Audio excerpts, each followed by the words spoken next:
I love it. Donald Trump and RFK, a beautiful friendship. This is unity. It's good. It's good for America. It's good for Donald Trump. It's even good for RFK Jr. So this is, Democrat Party royalty. Forget what they're saying now. The Kennedys, right? And Democrat politics. Hey, take a look at RFK in the Oval Office with his uncle, John F. Kennedy, the 35th president of the United States. Of course, with his father, a senator from New York, attorney general under his brother, and, well, tragically gunned down as he was running for president in 1968. I believe Robert F. Kennedy might have been watching on TV at home. Obviously quite traumatizing. Robert F. Kennedy remains a hero for Democrats. In the Oval Office, Joe Biden has the bust of Robert F. Kennedy Jr.'s father. He picked it on purpose, okay? What an inspiring figure. And the same goes for his son, who's been running for president since the spring of last year. He did an amazing job. He got 1 million signatures. The Democrat Party fought him every step of the way. Did you see what happened on Friday? It's more than, yes, he endorsed Trump and he suspended his own campaign, but only in part. And what he said out loud after that week of lunacy from the Democrat Party, it was beautiful, and it needed to be said in an organized, methodical fashion. RFK Jr. I began this journey as a Democrat, the party of my father, my uncle, the party which I pledged my own allegiance to long before I was old enough to vote. I attended my first Democratic convention at the age of 6 in 1960. And back then, the Democrats were the champions of the Constitution, of civil rights. The Democrats stood against authoritarianism, against censorship, against colonialism, imperialism, and unjust wars. We were the party of labor, of the working class. The Democrats were the party of government transparency and the champion of the environment. Our party was the bulwark against big money interests and corporate power. True to its name, it was the party of democracy. As you know, I left that party in October because it had departed so dramatically from the core values that I grew up with. It had become the party of war, censorship, corruption, big pharma, big tech, big ag, and big money. That great big jamboree in Chicago, what it's really about, he is saying out loud, and I love it. Continue. While democracy may still be alive at the grassroots, it has become little more than a slogan for our political institutions, for our media, and for our government, and most sadly at all for me, for the Democratic Party. In the name of saving democracy, the Democratic Party set itself to dismantling it, lacking confidence in its candidate, that its candidate could win in a fair election at the voting booth. The DNC waged continual legal warfare against both President Trump and myself. It deployed DNC-aligned judges to throw me and other candidates off the ballot and to throw President Trump in jail. It ran a sham primary that was rigged to prevent any serious challenge to President Biden. Then, when a predictably bungled debate performance precipitated the palace coup against President Biden, the same shadowy DNC operatives appointed his successor, also without an election. They installed a candidate who was so unpopular with voters that she dropped out in 2020 without winning a single delegate.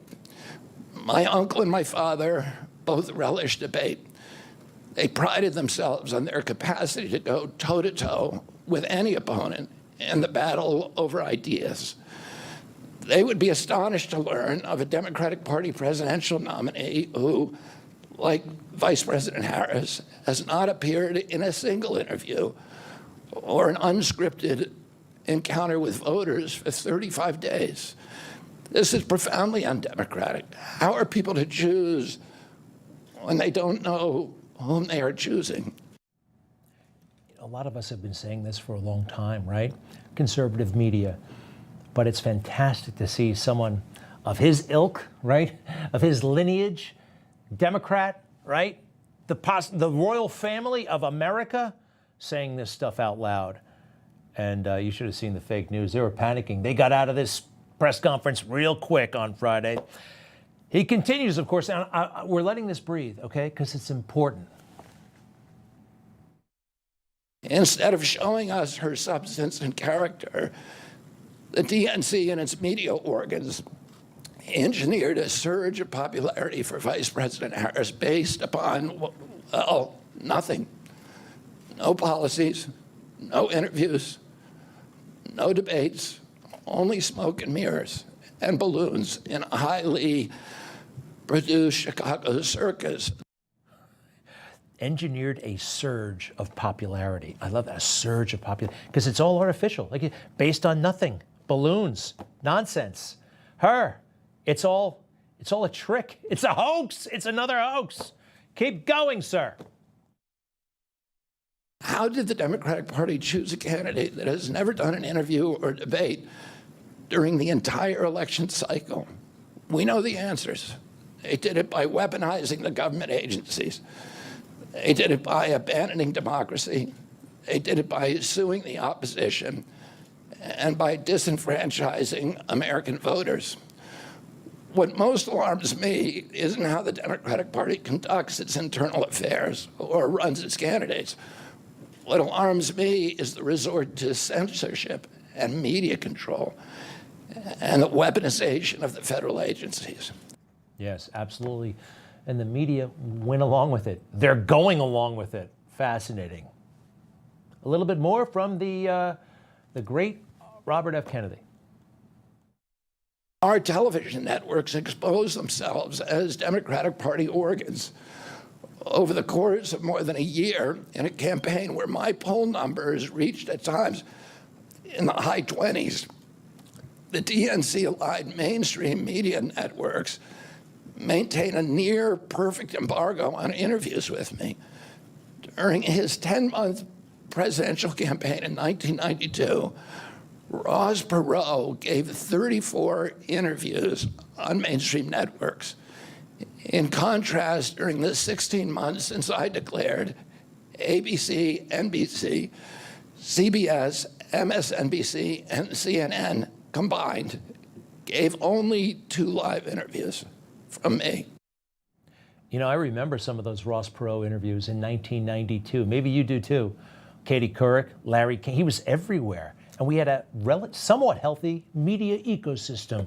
They weren't afraid back then. They were somewhat independent. By the way, Robert F. Kennedy, I'm proud to say, has been featured many times during his presidential campaign right here on Newsmax. He was running as a Democrat for the Democrat nomination, okay? This is a special place. Next, please. The mainstream media was once the guardian of the First Amendment and democratic principles, and has joined this systemic attack on democracy. The media justifies their censorship on the grounds of combating misinformation, but governments and oppressors don't censor lies. They don't fear lies. They fear the truth, and that's what they censor. Amen. It's amazing that he has to make this speech about America. It sounds like about Soviet Union, some other place, not here, but it is, and he's totally right.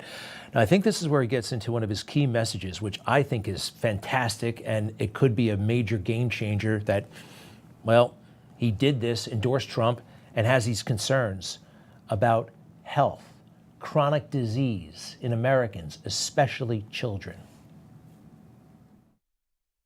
2/3 of American adults and children suffer from chronic health issues.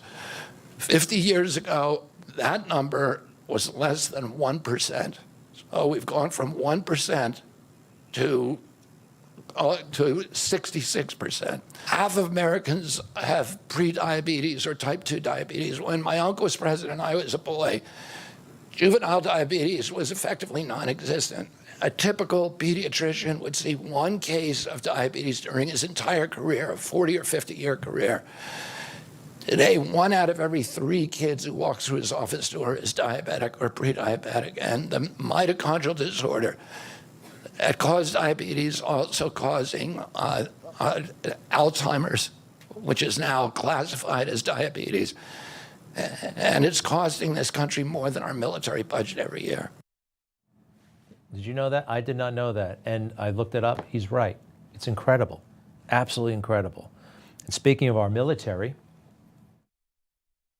this is a crisis that 77% of our kids are too disabled to serve in the United States military. What is happening to our country? And why isn't this in the headlines every single day? There's nobody else in the world that is experiencing this. This is only happening in America. well, thanks to him, I think that's about to change. All right? A major... Who knows how to get attention better than President Trump? And he's down with these issues. They're on the same team here. All right, wrapping up. I'll name 2 culprits. First and the worst is ultra-processed food. About 70% of American children's diet is ultra-processed. That means industrial manufactured in a factory. These foods consist primarily of processed sugar, ultra-processed grains, and seed oils. Laboratory scientists who many of them formerly worked for the cigarette industry, which purchased all the big food companies in the 1970s and 80s, deployed thousands of scientists to figure out chemicals, new chemicals, to make the food more addictive. And these ingredients didn't exist 100 years ago. Humans aren't biologically adapted to eat them. Hundreds of these chemicals are now banned in Europe, but ubiquitous in American processed foods. You tell me, huh? What nutritional value, we'll leave the brands out of it, does this soda have, right? Jam with chemicals and processed who knows what. This is poison. I think everybody knows it. It's common sense.